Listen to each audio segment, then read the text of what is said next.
भारतीय राष्ट्रीय युवा कांग्रेस के तमाम युवाओं को उनके जोश और जज्बे को सलाम करती हूं। हमारे तेलंगाना के युवा कांग्रेस के अध्यक्ष बोल रहे थे, हम उनकी भाषा अगर नहीं भी समझ पा रहे थे, लेकिन हम उनकी भावनाओं को समझ पा रहे थे और उनका सम्मान में ढूंढ रहे थे।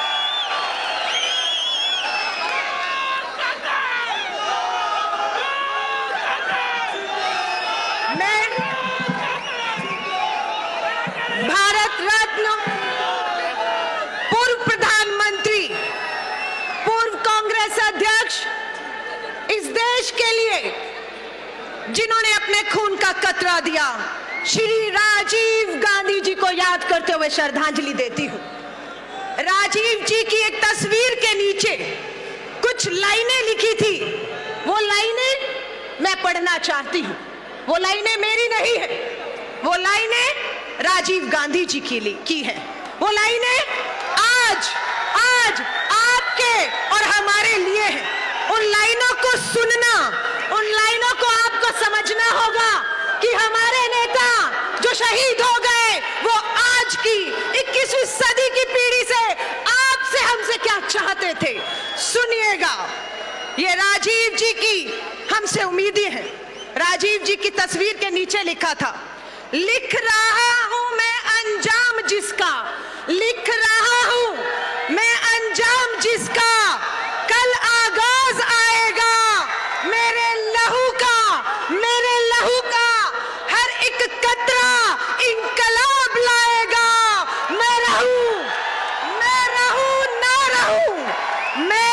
ना रहूं, पर ये वादा है तुमसे मेरा कि मेरे बाद वतन पर मरने वालों का सैलाब आएगा। ये सैलाब आज भारतीय राष्ट्रीय युवा कांग्रेस लेकर आया है। ये सैलाब भारतीय राष्ट्रीय युवा कांग्रेस के मेरे छोटे भाई अध्यक्ष श्रीनिवासन लेकर आए हैं। आईवाईसी के प्रभारी कृष्णा लवरू जी का भी धन्यवाद करती हूँ। एक नई ऊर्जा, एक नई ताकत देने का काम किया है। आज ये सर्टिफिकेट मेरे हाथ में है। राजीव क्रांति शब्द पढ़ते ही खून रगों में दौड़ पड़ा। लगा ये खून सड़कों पे नहीं बहेगा, ये खून जिंदगियां बचाएगा। एक रक्तदान भारत रत्न श्री राजीव गांधी के नाम पर करके आई हूं। आपसे भी कहूंगी, आज का दिन है, 3 दशक हो गए श्री राजीव गांधी जी को हमारे बीच से गए हुए, पर कोई एक दिन ऐसा नहीं होगा जब हमने उन्हें अपने बीच में ना पाया हो, क्योंकि वो हमारी सोच में है, वो हमारे विचारों में है, वो हमारे करनी में है, वो हमारी कथनी में है। इसलिए जो सोचते हैं कि राजीव नहीं रहे, वो ये समझ ले कि राजीव अमर हो गए हैं। वो हम में बसते हैं, वो हम में बसते हैं। नारे सुनते थे, माँ बेटे का ये बलिदान याद रखेगा हिंदुस्तान।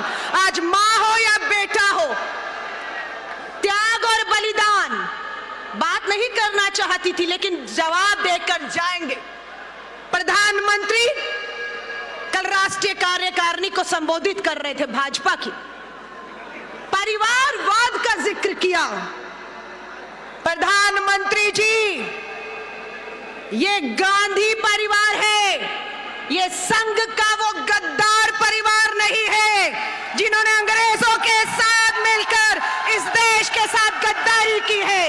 ये वो गांधी परिवार है जिसमें त्याग मिलता है, जिसमें तपस्या मिलती है, जिसमें बलिदान मिलता है।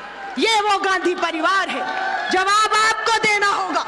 वो भारत तोड़ने निकले हैं, हमने संकल्प लिया है, हम भारत जोड़ कर रहेंगे, हम इस भारत को टूटने नहीं देंगे।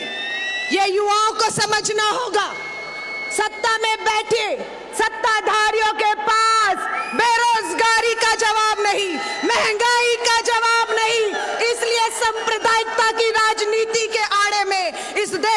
जो है वो बांटने का काम कर रहे हैं। कहीं झंडे की लड़ाई लगा दी, कहीं लाउडस्पीकर की लड़ाई लगा दी। संविधान खतरे में है, ये देश की आजादी सुरक्षा खतरे में है।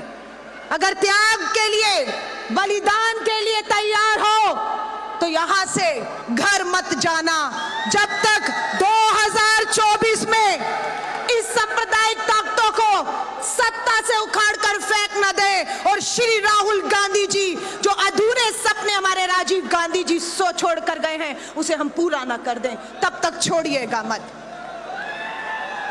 मैं धन्यवाद करती हूं भारतीय राष्ट्रीय युवा कांग्रेस का। महिला हूं इसलिए महिलाओं का जिक्र करूंगी। मैं श्रीनिवासन भाई को कह रही थी, मुझे कभी ऐसा महसूस होता है कि आज महिला कांग्रेस से ज्यादा महिलाएं युवा कांग्रेस से जुड़ रही हैं। कहीं ऐसा ना हो कि युवाओं को आरक्षण की जरूरत यूथ कांग्रेस में पड़ जाए। 33% आपने संगठन में महिलाओं को, हमारी बहनों को ताकत दी है। ये राजीव जी का अधूरा सपना है। 33% महिला आरक्षण कानून अभी तक पेंडिंग में पड़ा हुआ है। ये हमारे नेताओं की सोच थी, श्री राजीव जी की सोच थी कि पंचायती राज में पंच और सरपंच 10 लाख महिलाएं सशक्तिकरण में आगे बढ़ रही हैं, मेयर हैं। आज हमने नव संकल्प में भी तय किया 50% टिकटें और संगठन में ब्लॉक से लेकर वर्किंग कमेटी तक 50% आरक्षण 50% से नीचे युवाओं को, उम्र के नीचे के युवाओं को दिया जाएगा। अब इस क्रांति को कोई रोक नहीं सकता है। मैं आप सभी साथियों से कहूंगी, तैयार रहिए जेल भरने के लिए, जेल भरने के लिए तैयार रहिए। आप निकलेंगे, आंदोलन करेंगे, पुलिस की लाठी आपको सहनी होगी, जेल और एफआईआर से आपको गुजरना होगा। राहुल गांधी जी ने एक संदेश आपको और हमें साफ दिया है, वो संदेश लेकर जाइएगा। जो भाजपा आरएसएस से डरता है वो पार्टी से निकल जाए, और जो भाजपा आरएसएस की सांप्रदायिकता की राजनीति से, नफरत, जहर, भारत को बांटने की राजनीति से लड़ना चाहता है, इसका कांग्रेस में स्वागत है। यहाँ वही रहेगा जिसमें हिम्मत है, जिसमें ताकत है, जो भाजपा से डरने वाला नहीं है, जो त्याग और बलिदान के लिए तैयार है।